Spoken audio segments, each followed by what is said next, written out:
Hey everybody, I'm the Cuatro boy, and here I wish to teach you guys about Cuatro and music related things. So let's get started.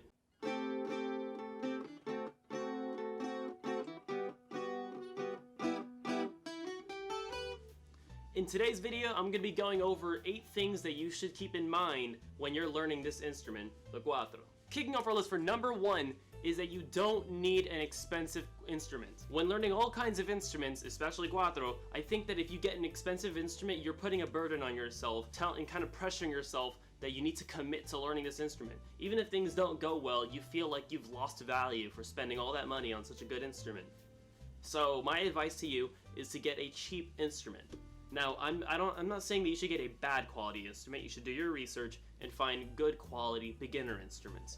In the description, I'm going to link some Cuatros that I think are fairly priced and I think would be a good area to start on.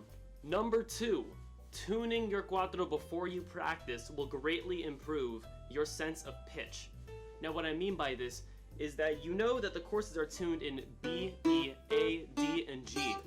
Now, if you don't tune before you start practicing, you're going to develop bad habits and you're not going to know how to tune your instrument by ear, and that's going to greatly hinder your process as a musician because it's very important to know what every note sounds like. I use this app called GStrings only because if you use a conventional guitar tuner, you generally won't be able to tune all of these strings, especially these first 2 courses, which are tuned an octave apart. You can also just get a Cuatro tuner if you live in Puerto Rico, or if you don't mind ordering things from there. They have those over there. Number 3, practice good posture. Now, I don't only mean sitting upright, but I also mean holding the instrument correctly.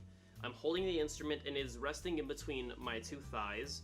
It's diagonally upward, kind of slanted towards my left shoulder, if you're a righty, and my right shoulder if you're a lefty, if you can find a lefty Cuatro out there. But you see that I have my arm is going straight down and it's going up and just kind of relaxed. The neck of the instrument is just kind of resting on my hand, you know? I'm not gripping it. And please, if you're a former guitar player, don't hold the instrument like this.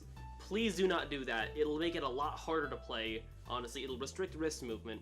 So please just hold it like this. Number 4 is going to be to relax when you practice.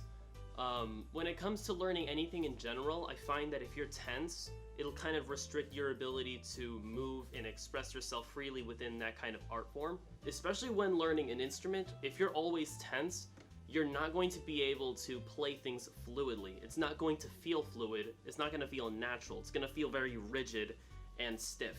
Make sure that when you're pressing on a string, you're not pressing with too much force because that can damage your fingers. Don't pluck too hard, as you know. You don't need to pluck very hard at all, you know, just... Number 5 is going to be to listen and watch videos of other Cuatro players. I think that this is very important because you can develop and pick up on good habits that'll actually help you become better at playing by just watching other professionals play this instrument. Much better than I play. Gabriel Munoz, El Monstro, Yo Motoro. Number 6. Practice every day if you can. Now, there's a strange belief going around that you should only do things when you have motivation. And that's stupid, because if you're someone who's generally demotivated, you're never going to be practicing what you should be practicing. You need to understand that if this is something that you are committed to, then discipline yourself to practice it all the time. If you're an artist and you feel demotivated, make yourself draw something.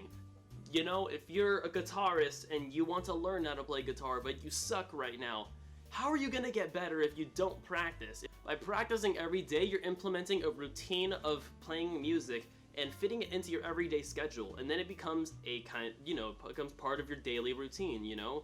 You get up, you brush your teeth, you play video games for 7 hours, you play your instrument for 9 hours. Number 7, this is optional if you live alone, but if you do have people that you live with, such as roommates or family, then this is very important for you, is to learn how to play quietly. The reason behind this is because you want to be able to maximize the amount of time that you're able to practice every day.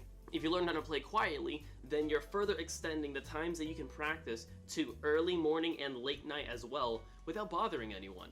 Of course, some people are still going to have an issue with it, even if you're playing quietly and they can't hear you, and they're just going to be rude about it. In that case, just brush it off and leave it be. Now, I'm going to tell you how to play quietly.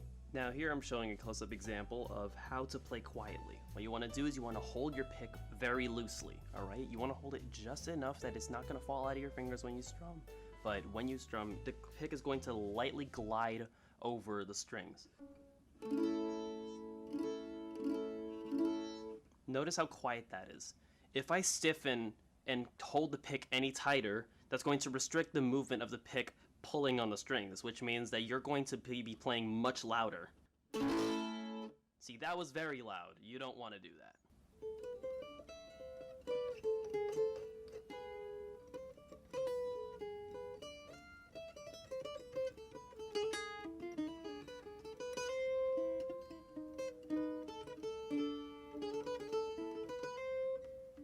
And last but not least, a key thing that I need you to remember when you're learning how to play a stringed instrument, like the Cuatro, is that your fingers are going to hurt.